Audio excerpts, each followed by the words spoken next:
Witam wszystkich serdecznie. Ten raz jesteśmy w Dolinie Beka w Libanie. Miasto Baalbek obok się znajduje, a z czego zaczynamy podróż? Kamieniolomy. Gdzie geolog mógł przyjechać? Do kamieniolomów. Proszę zobaczyć, co tutaj pozostało. Najfajniejsze fragmenty, czyli tutaj zostały. Podejrzewam, że praca nie została ukończona, bo jak widzimy tutaj mniejszy, ten znany kamień oczyszczono już, ale obok odkopano drugi, jeszcze większy kamień, który szacuje się na 1800 ton. No ale metody, w jakimi wydobywano te wapienie, no to tutaj w tej części kamieniolomu widać. I to tylko malutki fragment przygotowany do zwiedzania przez turystów, bo główny kamieniolom znajduje się na południe. Tam został zarzucony i zwozi się tam śmieci. Pozostałe fragmenty. Moim zdaniem to tylko przygotowane do odkucia większe fragmenty bloków, które wykorzystywali się jak w pionie, tak i w poziomie, bo później w świątyni będziemy oglądać te warstwy geologiczne osadów, nie zawsze występują w poziomym horyzoncie. Także te bloki były obracane i na boki, i ustawiane pionowe w różnych pozycjach. No i przygotowanie do wydobycia takich bloków. No, bloki były wcześniej, już prawdopodobnie projekt był przygotowany i bloki od razu w kamieniolomie, każdy rozmiar bloku był podzielony i oddzielony takim kanałem. No tutaj jak widzimy, to zostało skute i zasypane teraz. Ale to wszystko osady nasze, późniejsze, bo możemy tutaj widzieć, możemy zobaczyć, o tutaj opony leżą, czyli te wszystkie osady, tutaj zostały osady. Śmieci zostały wrzucone już za naszych czasów. Bo tam na dnie starożytne osady, no to tam się nie dokopiemy.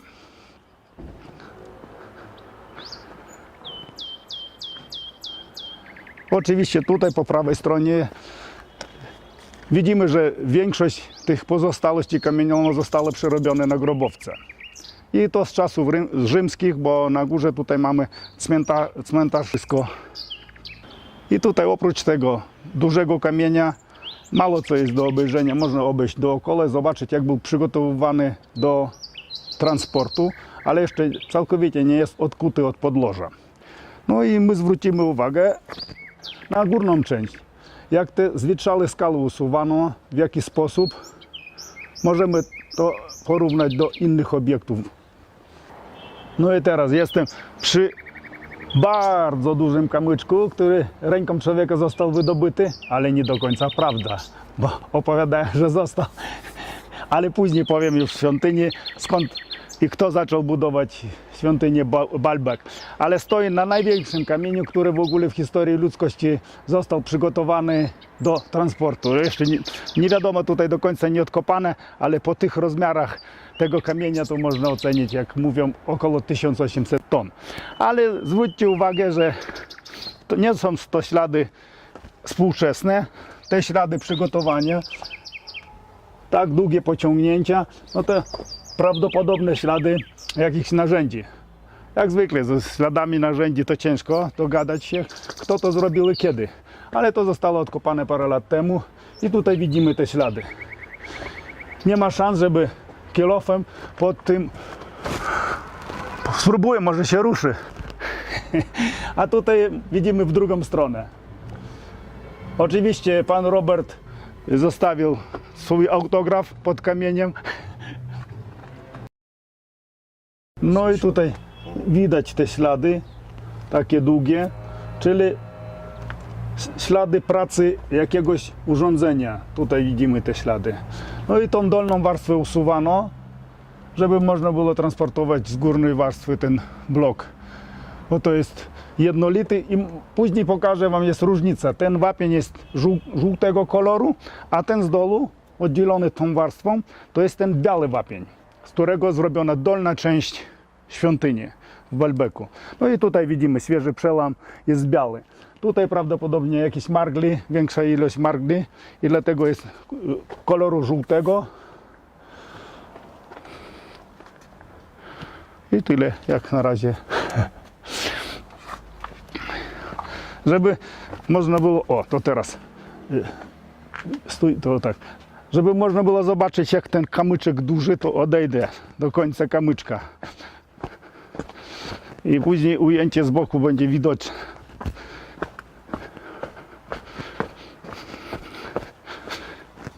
I tutaj jestem.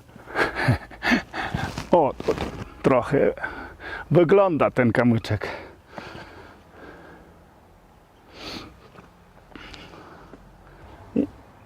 I tutaj widzimy ślady pracy jakiegoś urządzenia. Jak widzimy głębokość tego, jednym pociągnięciem tutaj jest około 15 cm. I tutaj te ślady, tak jak urządzenie było stało tutaj prawdopodobnie, tutaj ślady idą w tym kierunku widoczne. Czyli pracowało do tego miejsca. Czyli nie rozstaw, a zasięg pracy urządzenia to było około metra. Tutaj na bocznej ścianie widzimy te ślady o wiele dłuższe, ponad metr długości.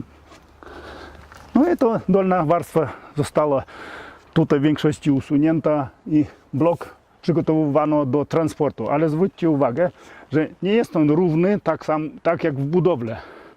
Tutaj mamy duże krzywizny. Tutaj. I to była surówka. Później już prawdopodobnie jak przetransportowano na miejsce, były uszkodzenia i na miejscu już obrabiano blok do odpowiednich rozmiarów.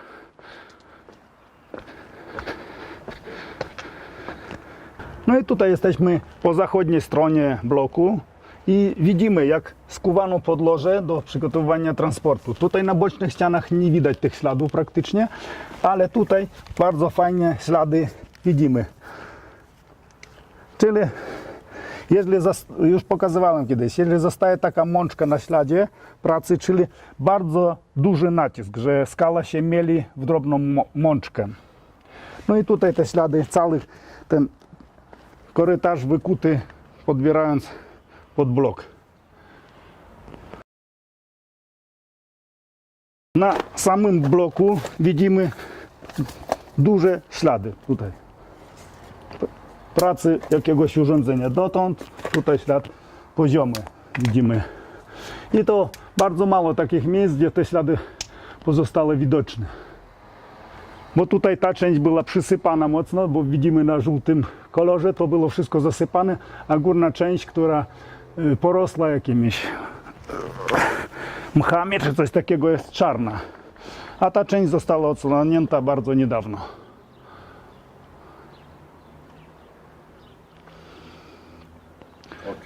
I to właśnie znalazłem, skąd brałem ten kamyczek. I patrzcie, tutaj koparka pociągnęła. Taka rysa.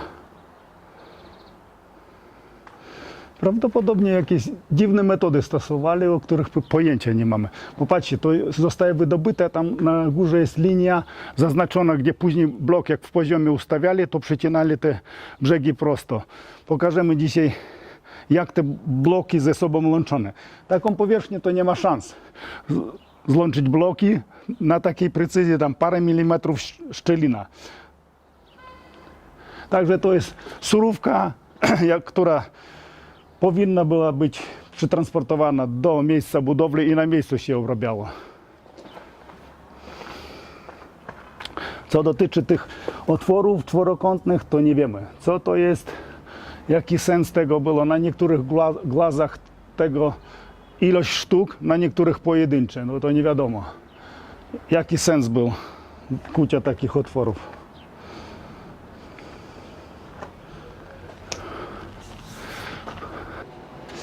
No właśnie, jesteśmy na południowej stronie bloku i tutaj widzimy, dokąd było zasypane. I ta część wystawała, dlatego tak jest ciemny ten kolor, zwietrzała skala, a to było wszystko przysypane i tutaj widzimy ślady pracy narzędzi. I tutaj na podłożu tak samo, jak widzimy, masa takich śladów. Jak tutaj widać, że to pojedynczy ząbek stosowano do obróbki i usuwania tych skał. I to nie jest najwyższa część bloku. Podejdę do przodu, żeby się nie wywrócić. No i tutaj widać poziomy linii pracy. Tutaj. kształt ząbka można zobaczyć.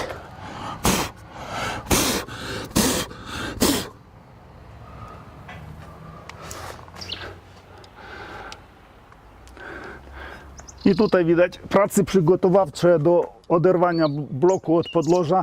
I tutaj niektóre te pociągnięcia, linie pociągnięcia urządzeniem to ponad 2 metry mają. I tutaj dotąd doszło i tutaj się zatrzymało. Tak jak gdzieś już mówiłem, że możemy zobaczyć kształt zęba. I ta dolna warstwa całkowicie powinna była być usunięta i to prace nieukończone, od razu widać, bo usuwali, przygotowywali do transportu, tam około pół metra usunięte, a tutaj jest na płasko. Czyli to jest warstwa sedymentacyjna, która rozdziela górną część bloku od dolnej.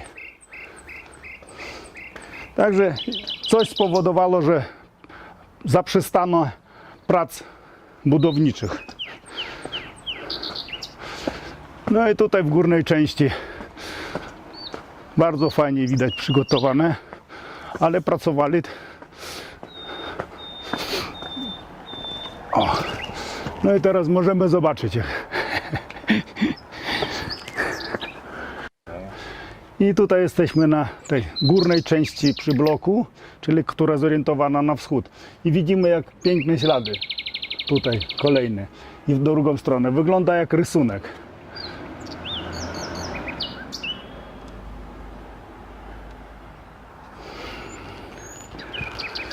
Naprawdę, chłopy mieli technologię. Jak ktoś ogląda moje relacje z podróży, to na pewno może skojarzyć, że takie ślady mamy w Polsce. Kto pamięta, gdzie jest w Polsce? Przy zamku w Olsztynie. I możecie zobaczyć ślady obróbki takiej samej szerokości, wielkość bloków taka sama. Także prawdopodobnie technologia, która stosowana w Baalbeku do wydobycia tak olbrzymich bloków, tak samo stosowana w Polsce. Dla niewiarków to mogą wziąć linijkę, przyjechać i zmierzyć, żeby zweryfikować mnie. No jak widzicie Państwo, to ta część bloku jest wklęsła, ta wypukła, a szerokość korytarza trochę się zwęża do dołu. Takie, nie wiem, wszystkie maszyny, które my znamy, za naszą cywilizację pracują, to zwykle linie prostopadłe. Tutaj z zaokrąglonych takich korytarzy wykuto w okolicy większość. Także na tych skalach też widoczne takie same korytarze. Widoczne są. To co, gdzie idziemy? Tak jak mówiłem, bloki przygotowywane w różnych płaszczyznach, jak pionowe, tak i poziome. I tutaj widzimy prawdopodobnie pozostały, czy tak specjalnie było pozostawione, bo dookoła kamieniołomu widzimy masę takich fragmentów, jako słupy pojedyncze stojące, ale w samym kamieniolomie te wszystkie bloki od razu były znane rozmiary, jakie potrzebne na budowlę i od razu w kamieniolomie wykuwano ten odpowiedni rozmiar.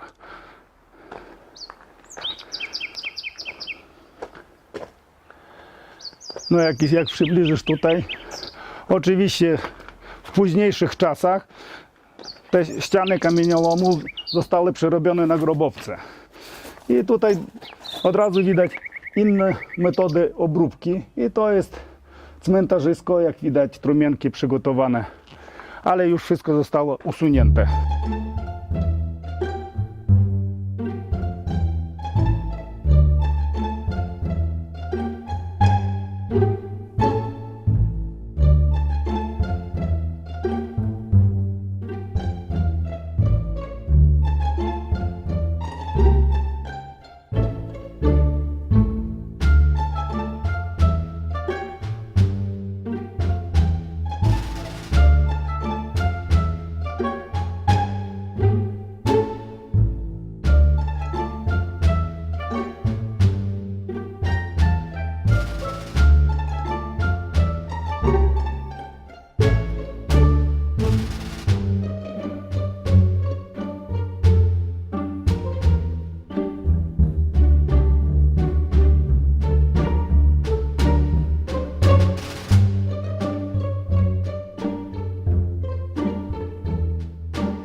jako nieliczni gości w tak porannych godzinach zostaliśmy poczęstowani kawą przy olbrzymim kamieniu przez gospodarza praktycznie tego terenu, Abdul Afi, i przedstawi historię, ale w języku swoim ojczystym, i przetłumaczymy wam, co powiedział. يعني صار انا 25 سنه هون حد الحجر. كان الحجر مكب نفايات ما حدا سأل عنه، انا جيت لحالي كنت عسكري بالجيش نظفته، واي واحد يقعد هون ما كان حدا يقعد، بس طلعت على التقاعد من الجيش جيت قعدت هون، عملت لهم مسرح وسينما فرقه من فرنسا، فرجيت بصير موقع عالم مش مكب نفايات، وصارت هلا من بعد 20 سنه تعب انا لحالي هون. الله بعث لي الدكتوره جنين عبد المسيح، كان ستون 1، اجت الدكتوره اللبنانيز الجامعه اللبنانيه بحثت لقيت 2 ستون نمبر 2 ال اكس ال، صار 2 ستون وسيمتري بيزنطي 40 طن بيزنطي. Okej. معنا صار 25 years here. That's great. Thank you so much. Dzięki. O, to jeszcze bardzo wielkie dziękuję. Dziękuję, tak. Thank you. O. Myśleliśmy, że Abdul Afi to jest profanacja, że miejscowi tak spaskudzili taki zabytek. Okazuje się, że to jest ta osoba, która odkopała cały teren tutaj i tylko z tego powodu ma możliwość prowadzenia tutaj kiosku i sprzedaje pamiątki. Także jak będziecie, możecie coś kupić od niego. Tutaj jest gospodarz. Trzeba coś kupić. Tak jest. Pan Franz Zalewski.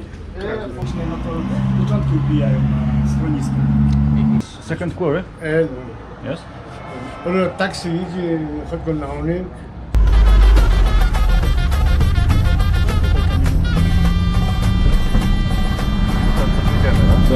To jest ten, co był. Over here, yeah.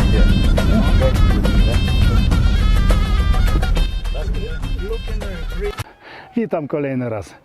Teraz jako chętni, dla chętnego nic trudnego, tak było, czyli nas miejscowi przywieźli do kamieniolomów tak zwanych rzymskich.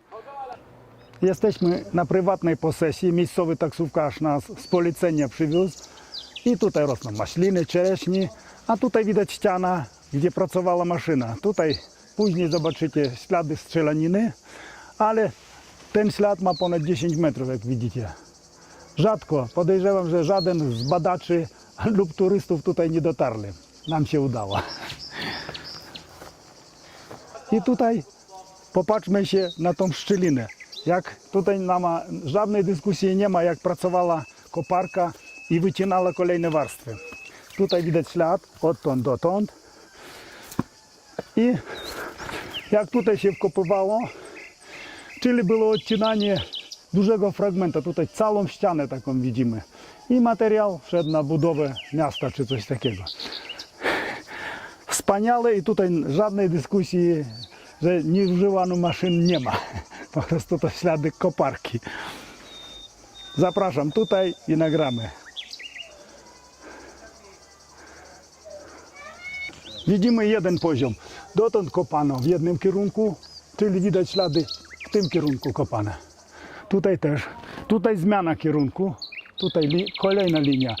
Tutaj dotąd, a tutaj Dotaj. O, no niestety. Kamieniolom jest wysoki. Widzimy to piórko schodzące się. Tam w tym kierunku ślady, tutaj w tym kierunku ślady.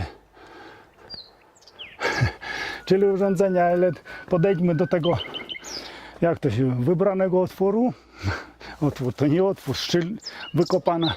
I widać, jak pracowała koparka, półokrągle, czyli zasięg rębienia nie był duży. Ale bardzo fajnie widoczne, jak tutaj zigi. Staniesz, oj, to...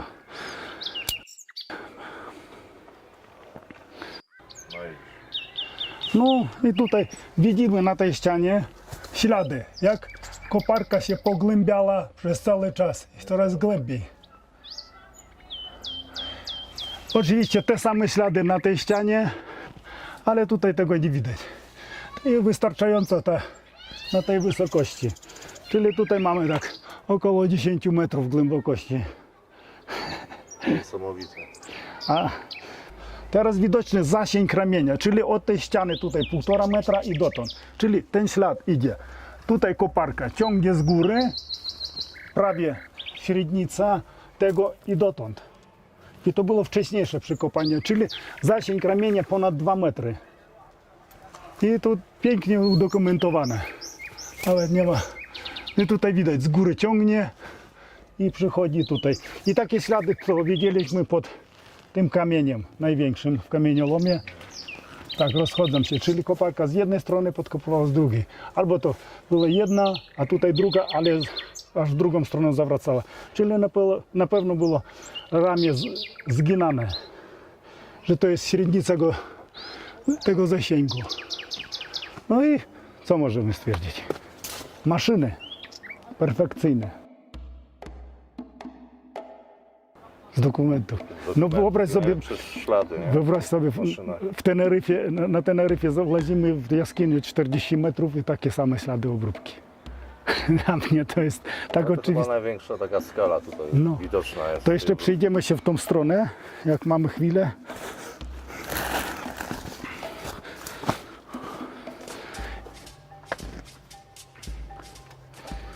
No to o żadnym patyczkowaniu się nie ma rozmowy.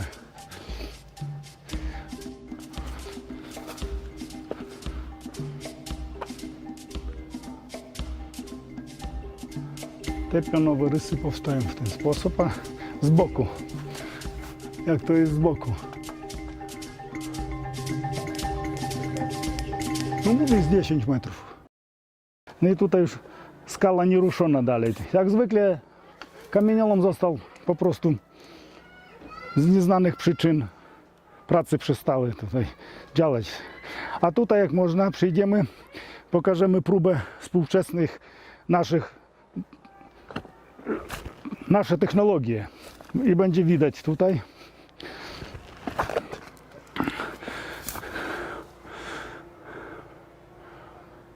Widać, był nawiercony otwór, tutaj roślinka rośnie, włożony materiał wybuchowy i promieniście rozchodzi się z pękania. Także to próba wydobycia wapieni naszą metodą. A tutaj widzimy pracę starożytną. Widać, że ta koparka tutaj pod tym kątem, tam pod innymi. Czyli jak się przysuwała, tak rewelo. Odpadło? Także udokumentujmy dla przyszłych pokoleń.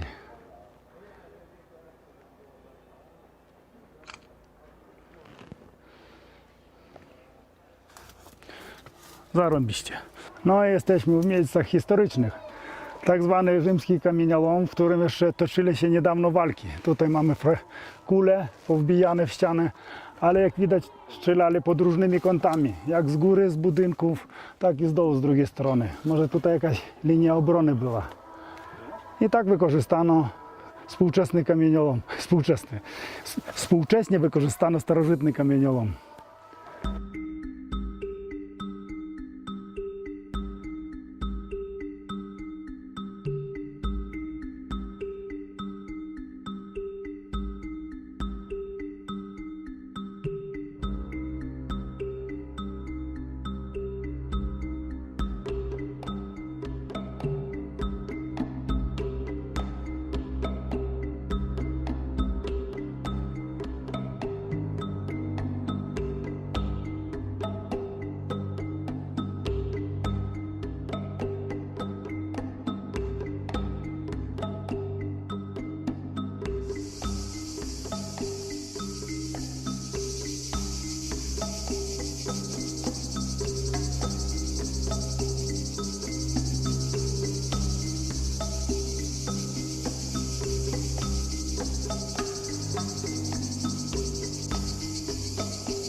Widzisz?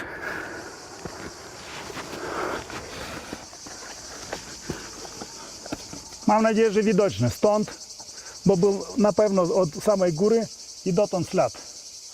I no i po prawej tam drugi. I to taki trójkątny, ale tak boczna ścianka około 3 cm. My w Krakowie mamy takie, około 8 cm, o wiele większe. Także technologia była tutaj znana, tak jak mamy w Krakowie.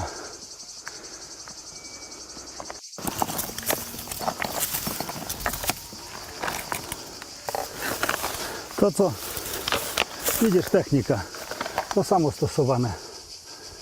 Rozwiercane i później skala pękala w narożnikach. Raz, dwa, a tam trzecie pęknięcie.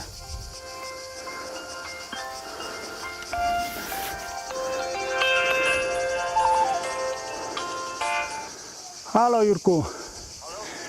Na południowy wschód tutaj ślady trójkątnego wiercenia. Zejdź. Jesteśmy w dole. Idź do tego budynku, gdzie pan w garniturze stoi. I patrz się. To jest ślad ten starożytny. Widzisz, ślady maszyn widać tutaj i na tej ścianie. A te młodsze, skały nawet jaśniejsze od razu widać, nie tak zwietrzałe. I to już później wydobywano próby. Po potopie, jak to się mówi. Bo te tutaj... No, tak. I także widzisz, ten fragment odkuty i widzimy różnicę. Ten wapień jest bardzo luźny, a ten jest krystaliczny, bardzo fajny.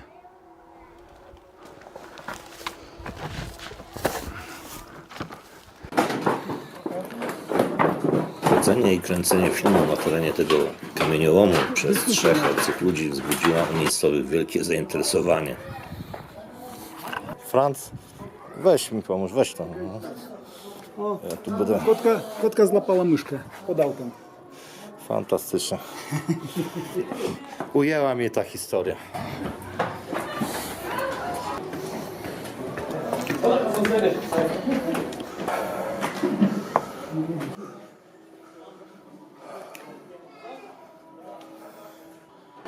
Gościnnie nas zaproszono na kawę.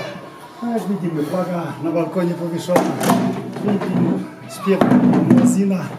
Prawdziwa muzułmańska dzielnica, ale jest przyjemnie, miło. Jak mówię, w Polsce rzadko się zdarza, żeby do domu zaprosili. Tutaj jesteśmy. No ogólnie są bardzo tutaj przyjaźni i sympatyczni ludzie. Tak jest, przyjazni i sympatyczni ludzie. Nie wiem, No, dlatego... oprócz części. Never. Never. We don't have Thank you. nation. We don't have. Polonia. Polonia.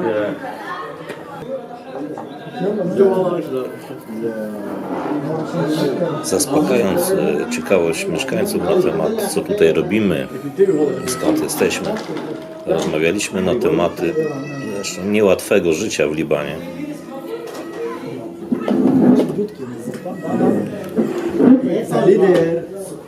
Mnie szczególnie interesował ruch drogowy. Musicie wiedzieć, że na oko 60% samochodów to stare Mercedesy, tak zwane beczki, które mają po kilkadziesiąt lat.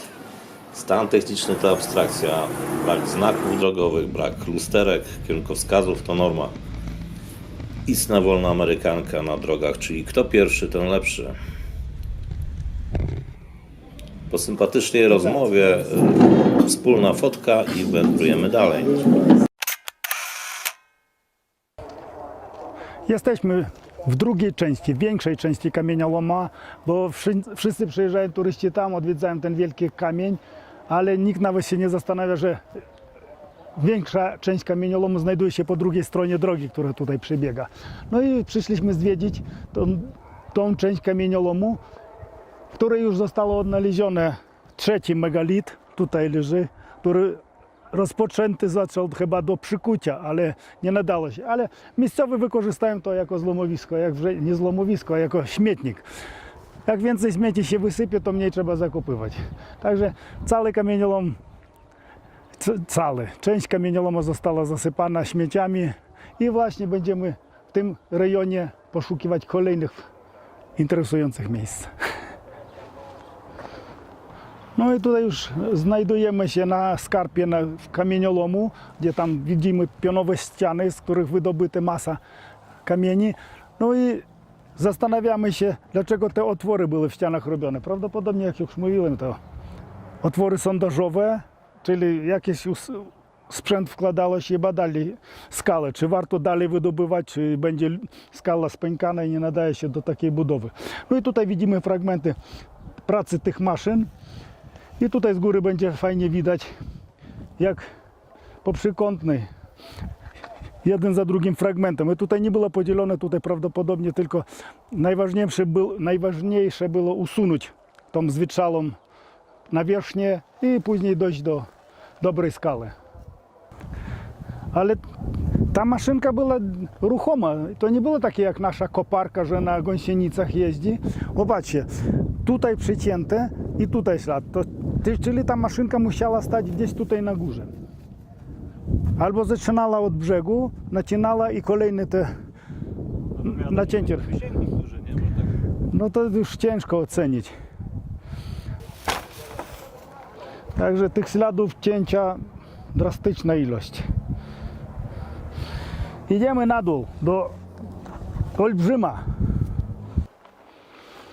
Zapraszamy do kolejnego megalitu, ale jest zmasakrowany, jak widzicie, albo był niewykończony całkowicie, a późniejsza cywilizacja już jak widzieli odsłoniętą część, próbowała go przykuć na drobniejsze fragmenty. No i po prawej stronie ktoś prowadził sondażowy wykop. Tam wejdziemy, zobaczymy, jak wyglądają warstwy osadowe. No, przyjemności podróżników. Ciężko wyobrazić, że dałoby się taką prostą czynność zrobić na megalicie sprzed wielu tysięcy lat. Wyczypywanie brudów, ziaren, roślinek ze skarpetek. Wielka przyjemność.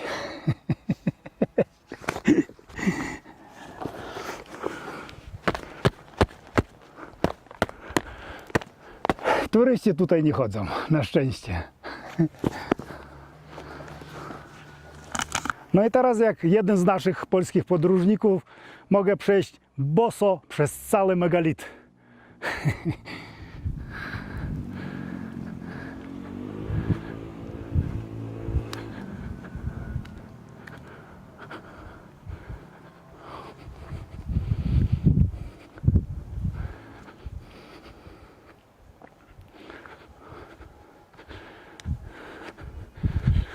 Finish!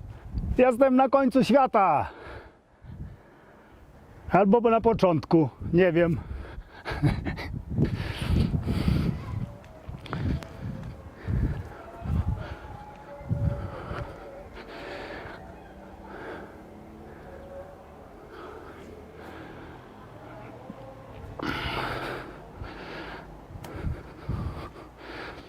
Ale rozwiązania technologiczne zaraz, jak będziemy oglądać kamień z góry, to taki sam w tym tak zwanym rzymskim kamieniolomie, gdzie byliśmy już dzisiaj, to tak samo fragment jest wykuty. I to prawdopodobnie były jakieś techniczne potrzeby. No, świat już jest tak zepsuty, że na bosaka dużo się nie pochodzi.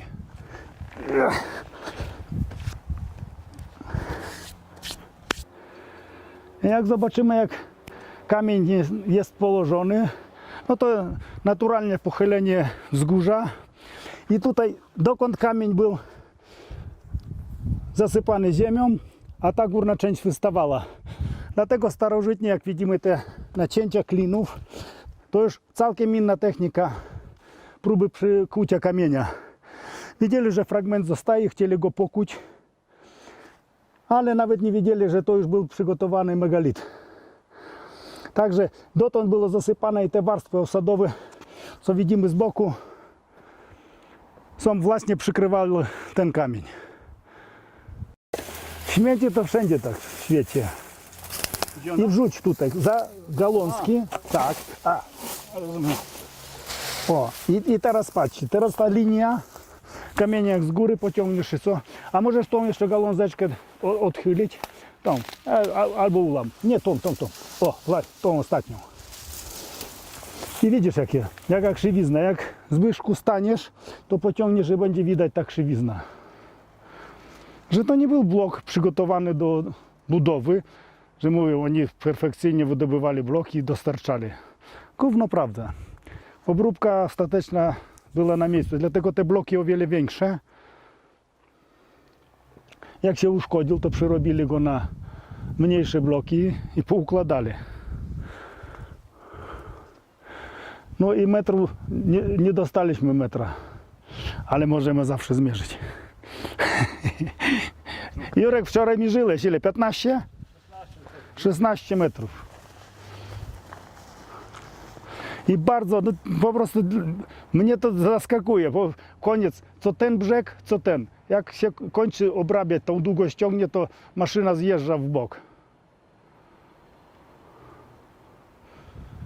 Ale teraz idziemy na górę i zobaczymy jeszcze parę rzeczy, do których prawdopodobnie domyśliliśmy się w trakcie badań.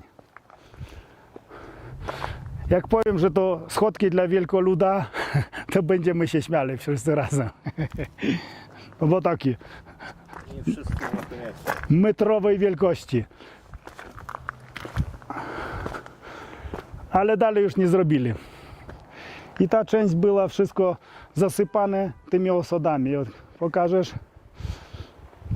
Właśnie ta warstewka, o której mówiłem, to jest na poziomie bloku.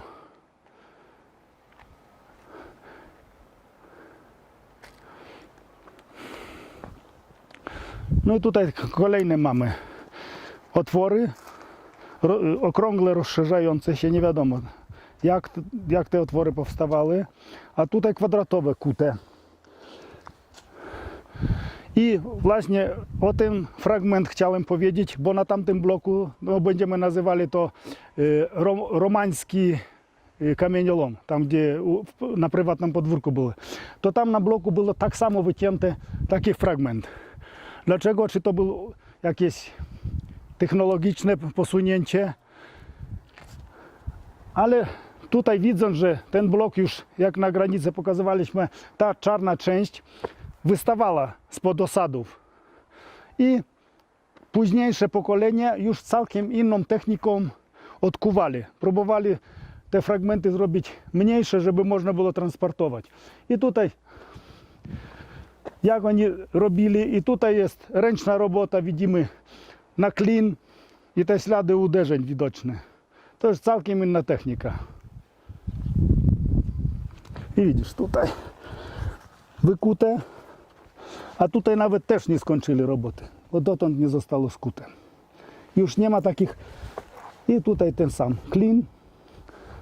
I nie było wbijania klinu, bo takiego drzewa wielkiego, grubego to ciężko by było znaleźć. I to te ślady późniejsze. I tutaj widzimy, moim zdaniem, rysy. Tak, to jest mocno zwietrzale, ale po uderzeniach. Ale tutaj jeden z fragmentów bardzo interesujący. Jak zrobię, poproszę o zbliżenie. Zrobimy cień. Nie wiem, czy widać. Teraz tak, widać? Bez cienia widać. I jak to się mówi, policzmy dziurki. Ile mamy dziurek w nosie? Jak stąd zaczynamy? 1, 2, 3, 4, 5, 6, 7, 8, 9, 10, 11, 12, 13, 14, 15. 15 dziurek. Czyli twoja teoria. Ktoś chciał, wydziubał. I to widać, że to bardzo zwietrzałe, stare. I po tych śladach możemy sądzić, że te nakłucia były zrobione jeszcze przed potopem. I tutaj widzimy ta warstewka zwietrzała. Jak się złuszczy, to zostaje czysty biały wapień.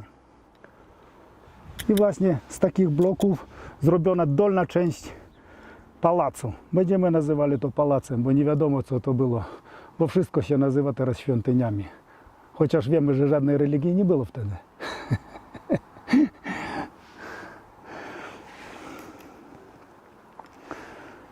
bardzo dziwny fragment, ale muszę to, nie wiem jakie chcesz ujęcie, od słoneczka czy ze słoneczkiem. Od słoneczka czy ze słoneczkiem. Stawiamy buta. Cień. Będzie ta różnica widać, czy musisz na słońcu? Lepiej stąd. Wyszku, przejdź się. I popatrzmy się. Gościu prawie mojego rozmiaru zostawił ślad. Cium. Cium. Nie będziemy dyskutować, czy to prawdziwy, czy przypadek. Ale chyba się spieszył, bo palec wskazujący mu przysunął. Chyba biegł. I uciekł. Ale tak, proszę tutaj. Jak dziwnie odkuty kamień, bo to tylko zrobiona górna część, dookoła odkuty, a z tej strony prawdopodobnie blok był jeszcze większy do śmieci. Popatrzmy się, że dotąd ślady wkucia, patrzcie, dotąd wkucie, a później przełam. Widzisz? Także początkowo blok był jeszcze większy, nie 15 metrów.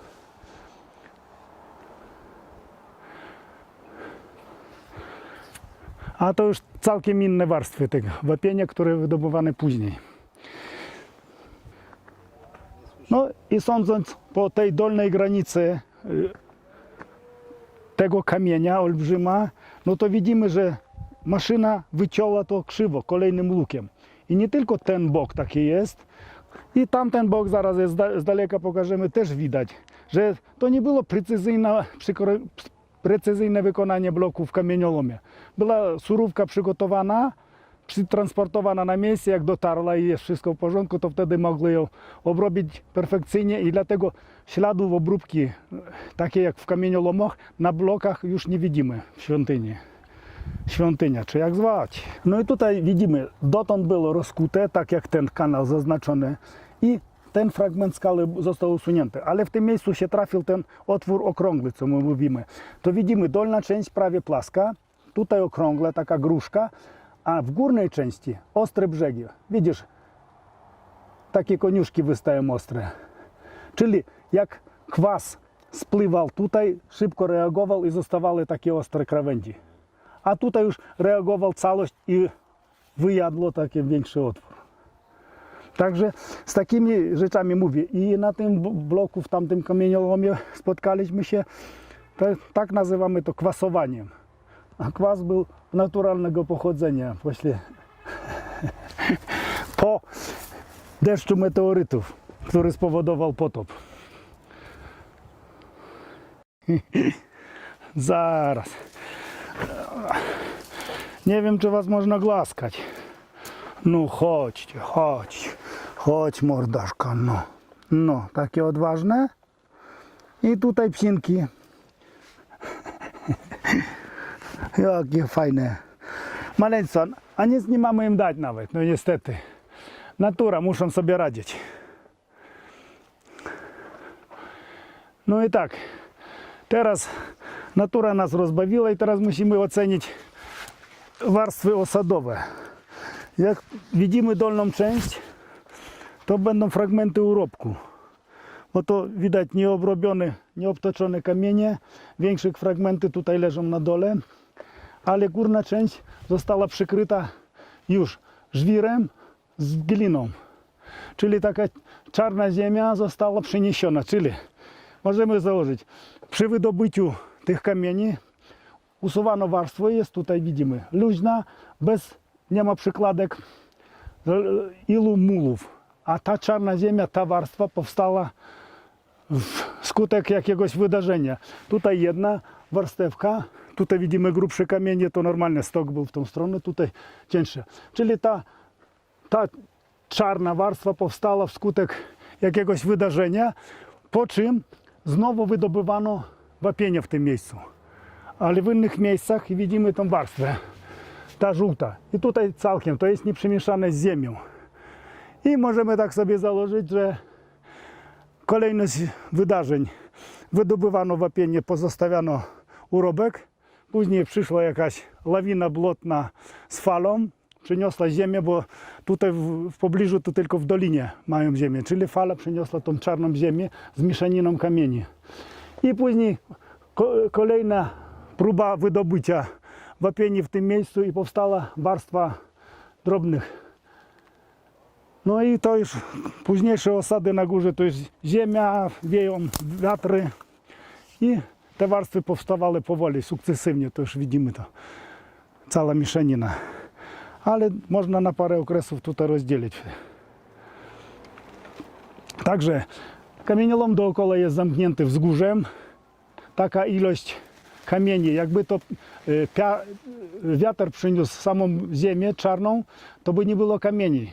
A prawdopodobnie to wszystko powstało w jednym konkretnym wydarzeniu, które nazywamy potopem. Tak jest, na pustyni potop.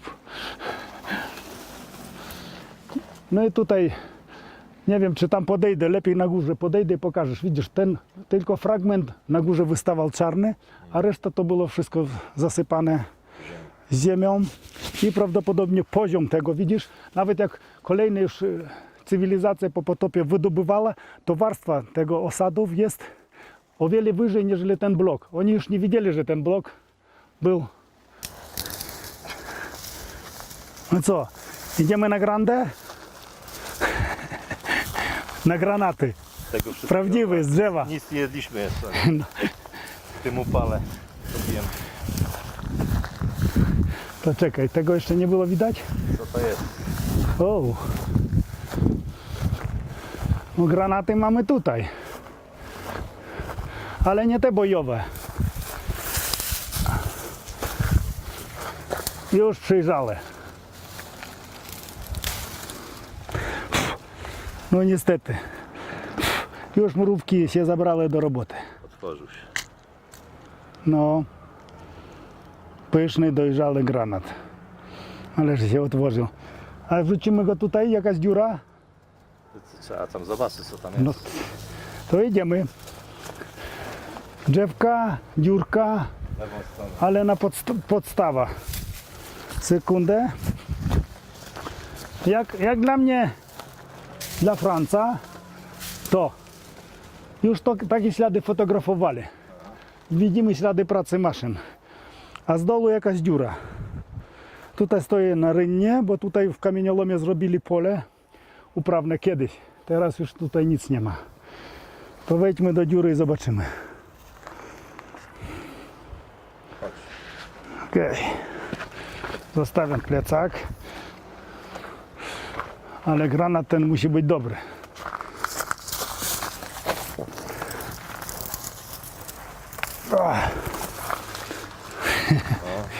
No ładnie. Mrówki spadać. Ten będzie dobry.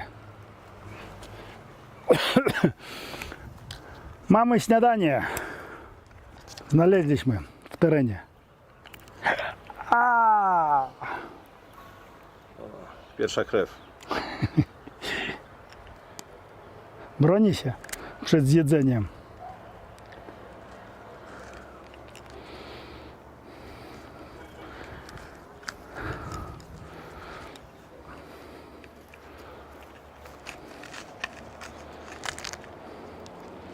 No ten niedojrzały. No niestety. Ale nie wiadomo, to może inny gatunek. To dobry. Pycha. Zrób jeszcze raz. Okej, teraz oderwiemy coś. Zawsze się można pokręcić. Taki kolor, oni nie mają takiego. I teraz. Pyszności. Niam, niam. Mogę się podzielić. Ale słodziutki. Wspaniałomyślnie. Ale słodziutki. O.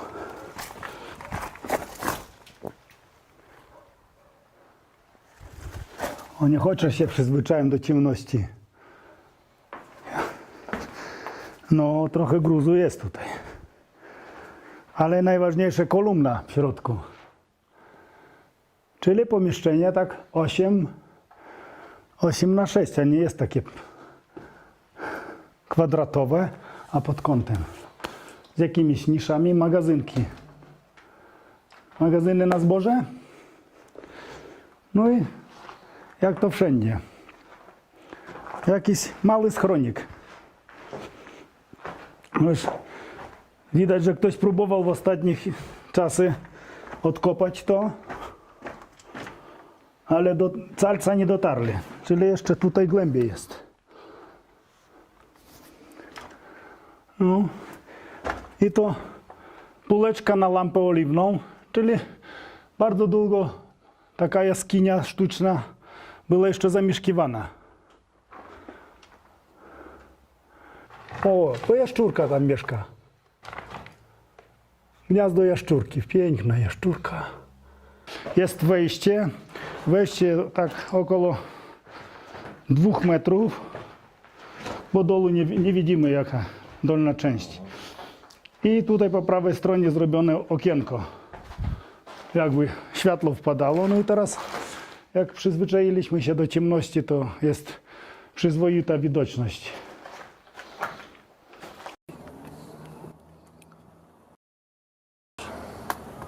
No i tutaj nad wejściem do tego pomieszczenia, które było wykute, to jest sztuczne pomieszczenie, nie jest to jaskinia, widzimy to ślad pracy ramienia tej maszyny. Bardzo fajnie pozostały, ale ślady obróbki w środku to całkiem inne, już niższa precyzja wykonania tych cięć. Także niech potomni rozwiążą ten problem, bo na razie nawet o tym nikt nie wie.